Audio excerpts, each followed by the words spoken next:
Hi, folks, and welcome to the Ouroboros podcast. We're on episode 8, I think. That seems right. Um, and I'm very, very excited to announce before we get into today's topic. I'm very excited to announce that we have a Patreon. Yay! So, if you're interested in readings, in full or new moon rituals, and sort of how I go about that, and the readings that are associated to full and new moons, you can subscribe on there. I also have an option for love readings and just general life readings. So it really depends on what you're looking for. There's 3 different tiers, and I will link the information to become a patron below so you can check that out. And if that's something that resonates with you, I would absolutely love to have you on our list. And yeah, if you prefer your readings in person, you can always subscribe to our newsletter. Uh, Basically, if you go on the website, there'll be a pop up and you can subscribe to the newsletter there. And that's where you'll find out where we're going to be uh, for in person readings at like markets and stuff. So if you wanted something a little quicker, then you can do that. Well, quicker in the sense that like it's more of like a walk in and sit down kind of thing. But if you would prefer from the comfort of your own home on a bi-weekly or monthly basis, um, you can sign up on Patreon and get pretty sufficient readings there, as well as like our top tier has a workbook, like a little journal prompt kind of thing to go along with the full and new moon readings that we do. So yeah, I'm really excited. I used to do more general readings on YouTube, and quite honestly, they take a lot of time and energy. And as much as I love doing them, um, it just I want to make sure that I'm um, offering these services to people who are actually like interested and invested and stuff. Yeah, but if you are in like the Ottawa Gatineau area, um, then you're also more than welcome to like book a reading. Honestly, you can book virtual readings whenever as well. All of this to say, there's a lot of offerings for tarot readings if you're interested in them. And I think uh, I think I've covered the bases in terms of like stuff that suits a variety of different things that you might be interested in having readings for. So you can check that out. Descriptions are going to be in the what am I saying? Links are going to be in the description box below. And yeah, thank you so much in advance. Um, let's get started on the episode, shall we? I I have handwritten notes for the most part today. I don't have my laptop on me for once, and I will likely be going a little bit off script because there's so much uh not conflicting information, but just like such an amalgamation of information about the card that we're going to be discussing today. And that card is the Hanged Man. So the Hanged Man is classically the 12th card in the tarot deck, in the major arcana. So yeah, we're gonna be unraveling that. As per usual, I'll put the image of our card on the screen, and do like a quick description of it for everyone who's just listening to our podcast. So, going to my handwritten notes. Not that I need them. I like literally designed the card so I can tell you what it looks like.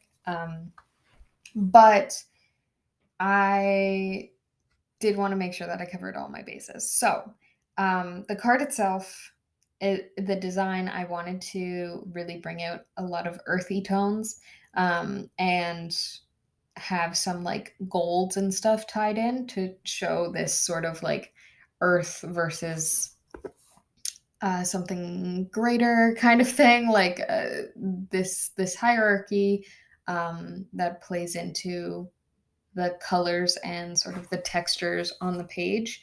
Um, yeah, I wanted to bring like a semblance of not necessarily royalty, but like an elevation kind of idea through the card. So traditionally, the card itself has um, the depiction of a man strung up by his foot, hanging upside down. Um, and uh, yeah, in our card, I have a man who is basically being held by his head. um, and he's being held in the air by a larger human hand. So, a few other details of the card behind our main character, our subject of this card. There's a string of dried citrus slices. Citrus slices. Citrus slices. That's, I wasn't sure if I was going to make that through pronouncing everything correctly, but um, so these citrus slices are the kind that we would generally see decorating trees in like the holiday season. Like you kind of like put twine through these dried out citrus things to make like a garland. Um, and then you drape it around a tree. So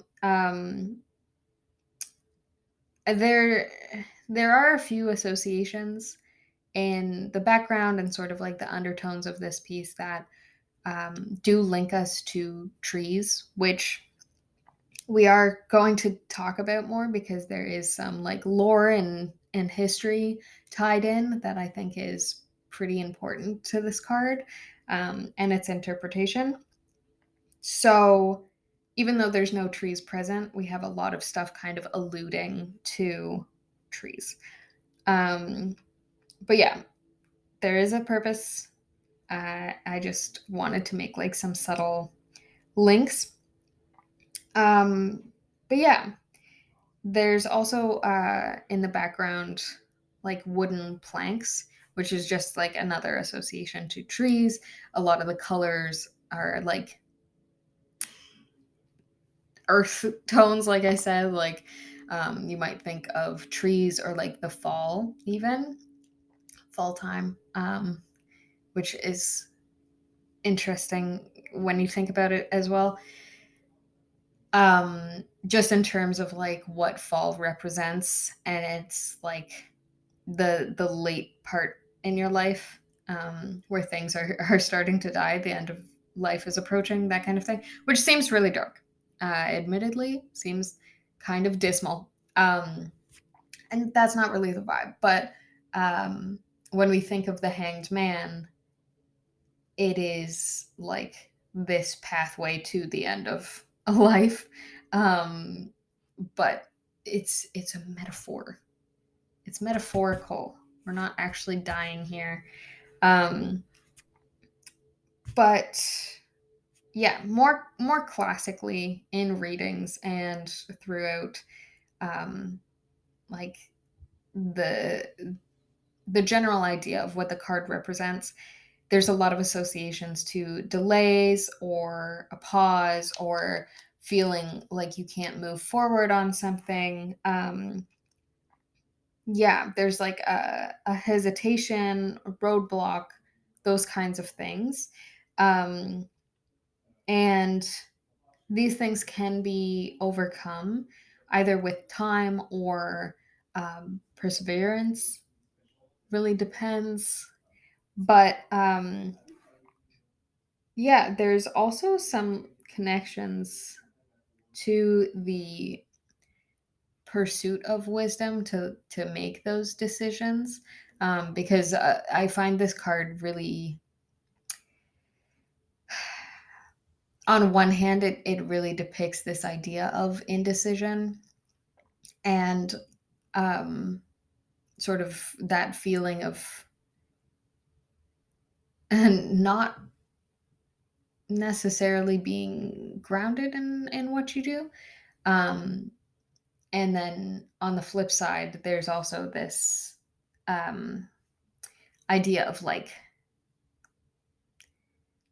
punishment in a way. We're gonna unpack it all. We're gonna unpack it. Don't worry about it.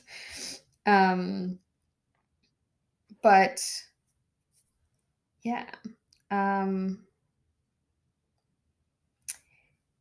when the card is upright, um, this is kind of that indication of a pause or delay that is more intentionally put in your path by potentially um, a higher power, um, or like some form of fate, a god uh, that you ascribe to. Whereas in reverse, this might be more of your choice to have a hesitation or to put something, um, like to delay something on purpose. And it's really up to you to examine why that might be the case. Um, and, from that, from that pause, you can garner wisdom in terms of like how you want to move forward with it. Um, this may be one of those cases that you pull a few more cards. Oh, excuse me. Um, yeah, this may be one of those cases where you pull a few more cards to get a better idea of how you might move forward. Um, but yeah, reverse, I feel like there's a lot more control in the pause from your perspective, whereas upright, it's more like this delay or whatever is happening to you, um, and for you potentially. So keeping an open mind with that. So, because of this idea of like some grander power, fate, destiny, a god, whatever floats the boat for you. I have the depiction of the hand, um, holding us back from something, holding our little character up, just bloop, picking him up, um, and yeah,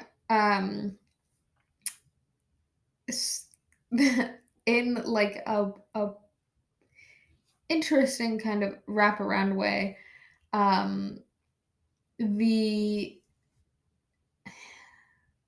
the hanged thing in our depiction on the card is more so relating to the fruits, the sliced up citrus.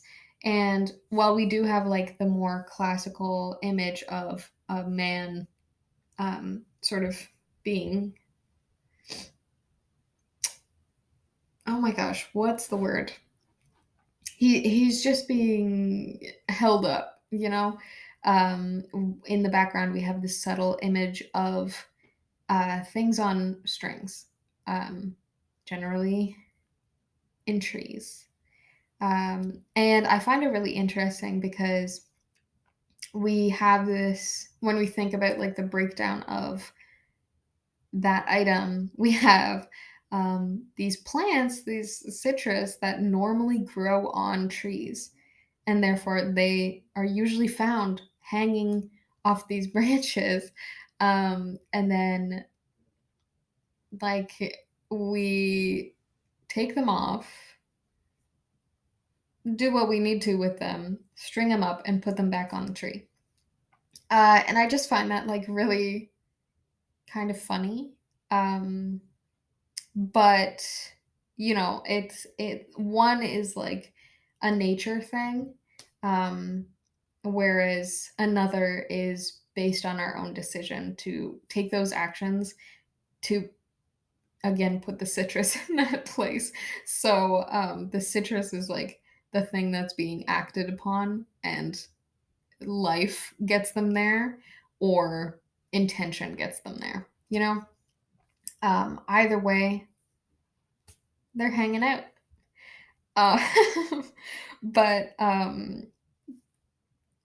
having said all this, I want to sort of break down, first of all, the association to trees, because that might be kind of odd in the first place, but there is a fair amount of literature, especially from like um, magic antiquity, that relates to Norse mythology. And in researching tarot and everything, stumbled across a lot of stuff that talked about specifically Odin and the Tree of Life. I'm gonna look up because there is a word. It's spelled Yggdrasil, and that is the word for the Tree of Life. Um, if I've got it correct, it's Yggdrasil. Yggdrasil? Yggdrasil. Yggdrasil? Yeah, we'll get there. Hopefully, I'm not absolutely butchering the pronunciation, but um, Yggdrasil is the tree of life, and from what I gather, and through like the poetry and stuff that was produced of this image, um,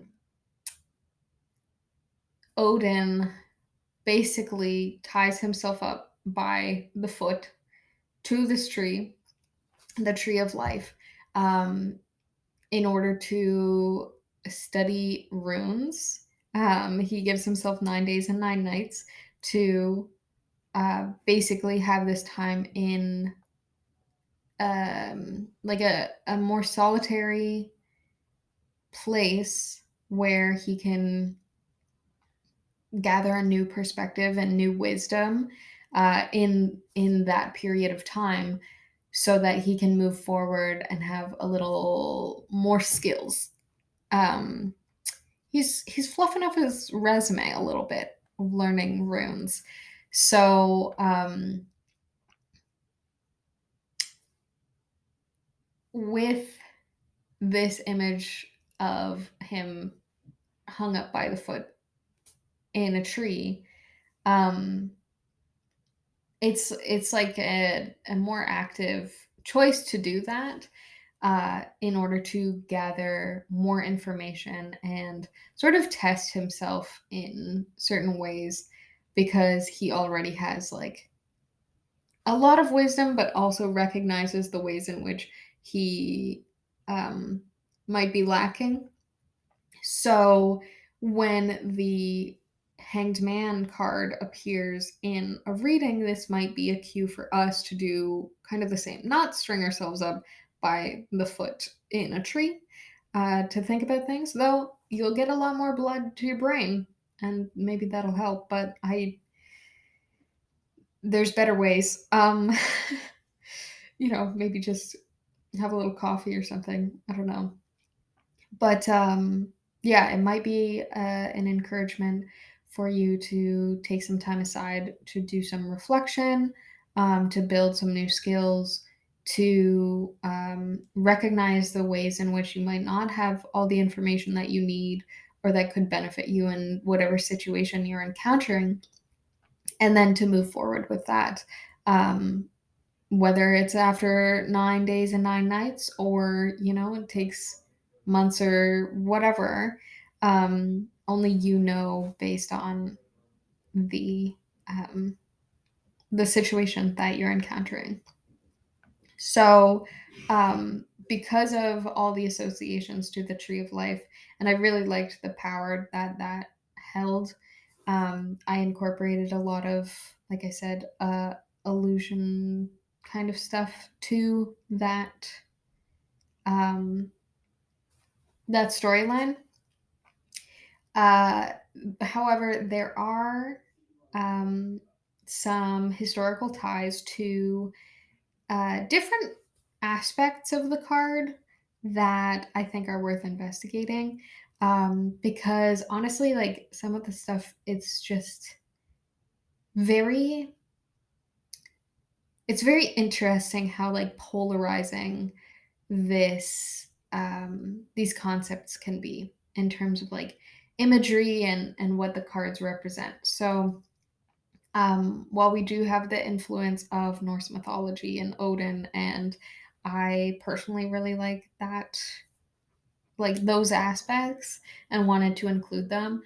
Um, we also have the more, I guess, kind of negative depiction of the Hanged Man, and its origins as the original card, or like a variation of the card, was known as the Traitor. Um, and there's been a few different depictions of traitoring, being a traitor on these cards, but a lot of them um, have the depictions of this form of punishment, which is like I went down a bit of a rabbit hole, and I still am just like, this is such a wild thing to know about history. But um, in Italy, around the time that we do see tarot becoming a more prominent practice, like I said, Tarocchi comes from uh, the like 1500s Italy.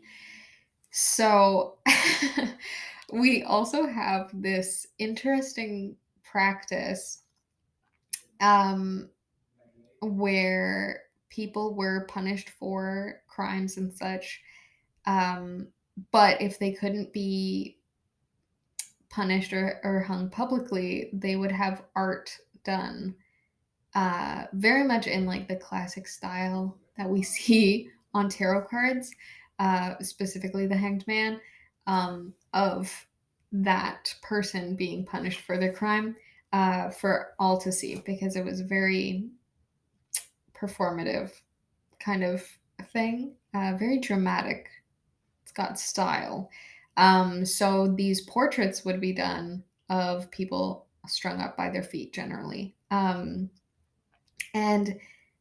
these images were called, um, oh my gosh, I'm trying to remember. Hold on. I have it written down on my laptop. Um,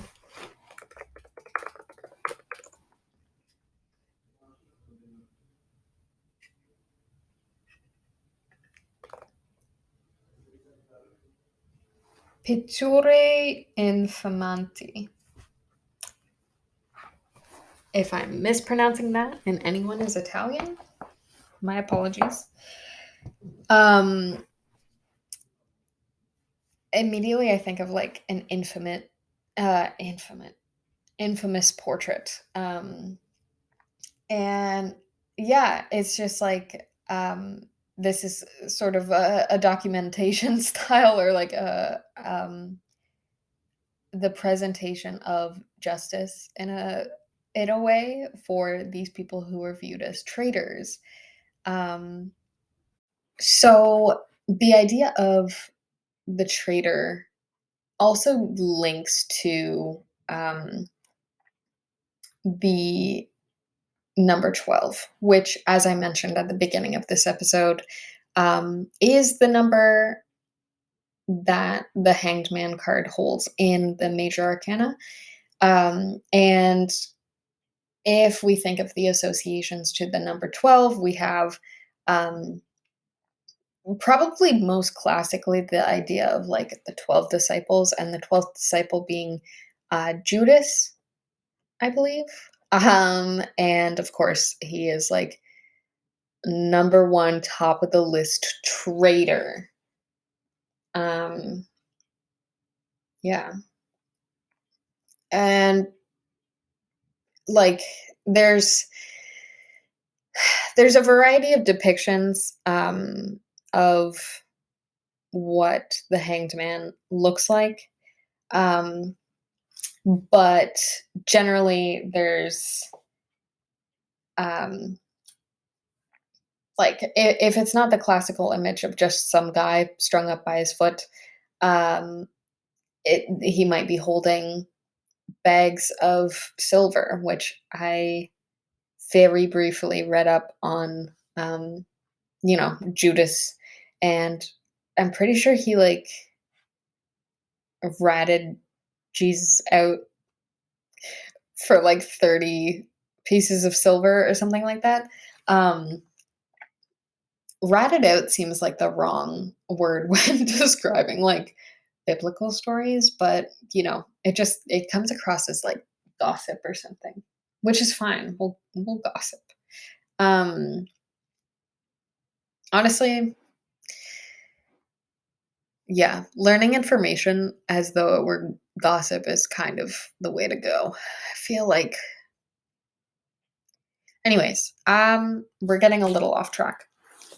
But um yeah, there were a few different depictions, but ultimately the traitor card, or the hanged man, was seen as someone who was deceitful, obviously a traitor, and presented like this form of betrayal. So, um, personally, I'm like, I think there are other cards in the deck that can present the warnings of this potentially happening, or being mindful of how you might be setting yourself up to betray someone else or something like that. There's other cards that can kind of describe this, but I think the in what I wanted to present with my deck is this idea of taking a step back to give yourself time to look at all the information, or you're being held back from something because of fate, destiny, a god, some kind of deity, or even your higher self is like, hold up, you don't know all the cards at play here. um, and like there's something that you need to do first before diving into whatever this is. And so in that way, I found like there was a lot more strength in the story of Odin and Yggdrasil. I think I'm pronouncing that right. I'm always so nervous to pronounce things because, yeah, I'm like, is my inflection right? Pronunciation. Anyways, you know what I mean. I'm gonna put the word on the screen somewhere. Um, but yeah, so I completely forgot, for anyone who's like watching on YouTube. I completely forgot to like really show the outfit today. But I did go more with like the color scheme of the card. Um, so I've got a lot of golds and browns, um, to kind of give that like earthy tone versus like um, something valuable potentially. Um, And I've got little flares of red because I'm pretty sure red is also seen as like a richer, like royal color, some kind of depth or power kind of tone. And I also have this necklace. It was actually given to me by this sweet girl that I used to babysit. And it's little, I think they're seeds or like pits of something. Um, and they're strung together. So I thought that was as close as I was gonna get in terms of like jewelry to the citrus. I used to actually have string citrus. I am a fool for throwing that out. But you know what? A bonus is the ASMR that comes from this necklace. Like,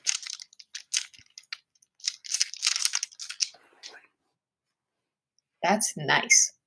I'll take it. um so having done a very brief outfit review, I guess. Um I will say my outfit is kind of giving like prehistoric, like Flintstone kind of vibe because it's like very earthy, but also it's leopard print. It's whatever. Um, we're gonna wrap up there. So, thank you so much for listening. I know this episode was throwing stuff from all sorts of directions. I will have more of a script next week. Um, unfortunately, I my keyboard batteries died. Um, so that presented a little bit of a problem, and I wasn't about to let that become the thing that makes me